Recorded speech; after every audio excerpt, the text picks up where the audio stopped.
कैसे हैं आप सभी? मैं आशा करती हूँ सभी लोग स्वस्थ और प्रसन्न होंगे। आज हम हमारा पाठ अपना काम स्वयं करो या अपना काम खुद करो को पढ़ेंगे और समझेंगे। तो आइए शुरू करते हैं इस पाठ को। ये है अध्याय 10, अपना काम खुद करो। ये एक कहानी है, आइए इसे पढ़ें। गेहूं का एक खेत था। उस खेत में एक चिड़िया अपने 3 बच्चों के साथ रहा करती थी। खेत में गेहूं की पौधे काफी बड़े होने लगे थे, इसीलिए चिड़िया और उसके बच्चों को कोई देख नहीं सकता था। जब चिड़िया दाना लेने के लिए बाहर जाती तो तीनों बच्चों को खेत में बने घोंसले में आराम से खेलते और नाचते रहते थे। इसी तरह कुछ दिन बीत गए। गेहूं के पौधे भी पहले से बड़े हो गए। चिड़िया के बच्चे भी थोड़े बड़े हो गए, लेकिन वो इतने बड़े नहीं हुए कि उड़कर कहीं जा सके। यानी चिड़िया के बच्चे अभी छोटे थे, उन्हें उड़ना नहीं आता था। एक दिन चिड़िया दाना लेने के लिए बाहर गई हुई थी। बच्चे आपस में खेल रहे थे। तभी उन्होंने देखा कि किसान और उसका बेटा बातें करते हुए उधर आ रहा था। चिड़िया का एक बच्चा बोला, ची ची ची ची, देखो उधर देखो, कोई इधर आ रहा है। दूसरा बच्चा बोला, चुप रहो, आवाज सुनकर वे हमें देख लेंगे और मार देंगे। तीनों बच्चे एकदम चुप हो गए। अब वे तीनों किसान और उसके बेटे की बात सुनने लग गए। यानी वो दोनों बाप बेटे क्या बात कर रहे थे, बच्चे उन बातों को सुनने लग जाते। किसान ने अपने बेटे से कहा, बेटा अब गेहूं पकने लगे हैं, हम 2-3 दिन में इन्हें कटवा लेंगे। फिर किसान ने एक पौधा अपने बेटे को दिखाया और कहा, इस पौधे को ध्यान से देखो, जब सब पौधे इस रंग के हो जाएंगे तो समझ लेना चाहिए कि ये पक गए हैं। 2-3 दिन में सारे पौधे इस रंग के हो जाएंगे, फिर हम अपने पड़ोसियों को कहकर इन्हें कटवा लेंगे। किसान की बात सुनकर चिड़िया के बच्चे बहुत डर गए। उन्होंने सोचा कि गेहूं कटने के बाद वे खेत में नहीं रह पाएंगे। कुछ देर बाद चिड़िया जब दाने लेकर लौट के आई तो सब बच्चे एक साथ चिल्लाए, ची ची ची ची। एक बोला, माँ यहाँ से दूसरी जगह चलो। दूसरा बोला, हाँ माँ, दूसरी जगह चलो, यहाँ हमारी जान को खतरा है। तीसरे ने कहा, माँ मुझे बहुत डर लग रहा है।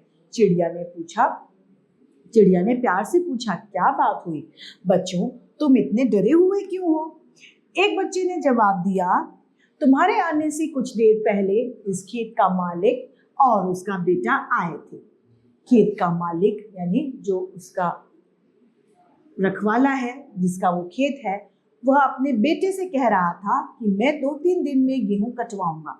दूसरा बच्चा बोला, माँ वह अपने पड़ोसियों से गेहूं कटवाएगा। चिड़िया ने पूछा, क्या वो यह कह रहा था कि वह अपने पड़ोसियों से गेहूं कटवाएगा?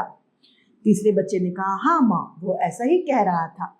यह सुनकर चिड़िया ने आराम से की सांस ली। वह बोली, तुम चिंता मत करो, यानी तुम परेशान मत हो, उसके पड़ोसी यानी पास में रहने वाले गेहूं काटने नहीं आएंगे, हम लोग यहीं रहेंगे। चिड़िया को पता चल गया कि कोई किसी का काम नहीं करता, तो इसीलिए उसने कहा, वो लोग नहीं आएंगे, आप आराम से रहो।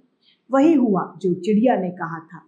3 दिन बीत गए, लेकिन गेहूं काटने कोई नहीं आया। अगले दिन जब चिड़िया दाने की खोज में गई हुई थी तो किसान और उसका बेटा फिर खेत पर आए।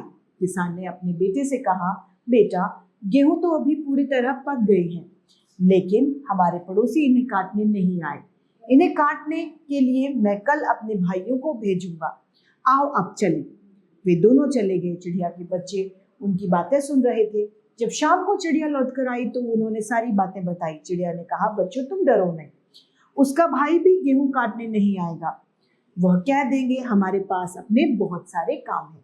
यानी चिड़िया को पता था कि भाई भी उसके गेहूं काटने नहीं आएगा, और हुआ भी वही।